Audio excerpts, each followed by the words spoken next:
Well, we've moved on to, we're going to move on to our very robust and bit of an all-rounder, bit of bush tucker, bush medicine, Lomandra longifolia. And here's an example of one of the little fellas in here.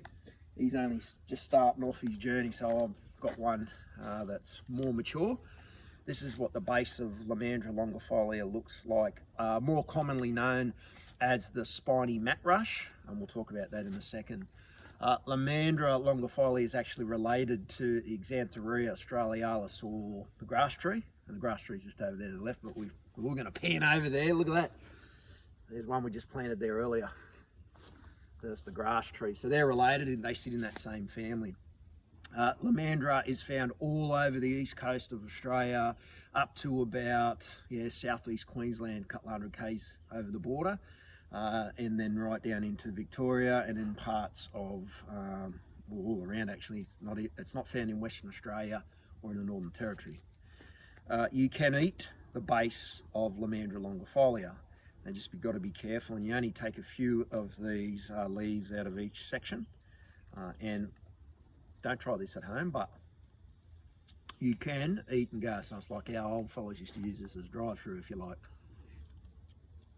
Now, Mr. Towney had a go at this a little bit earlier, and so did Mr. McDonald, and they said exactly the right thing. It tastes like eating, and I hope you all know this taste, raw cabbage or baby peas or even beans, and that's because it comes off that same sort of line. However, the best way to have this is, especially the women would gather this in big bundles.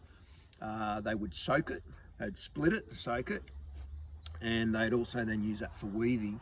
But it's best to be chopped up finely into a flour base, turn into a paste, and make damper out of it. It's called mat rush because it's really good for weaving.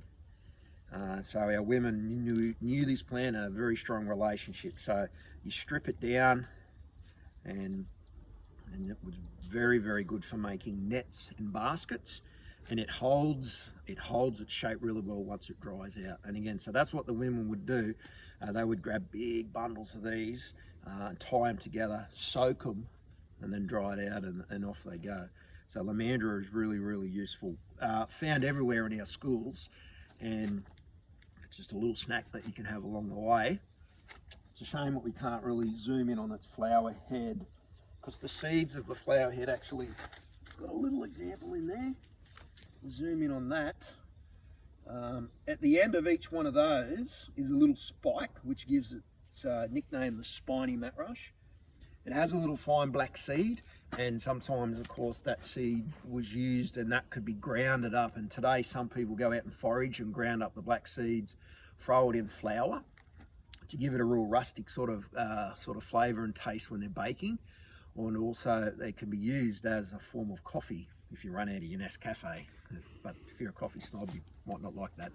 So that's Lomandra longifolia, a really useful plant, a good example of both bush tucker and also bush medicine and bush resources.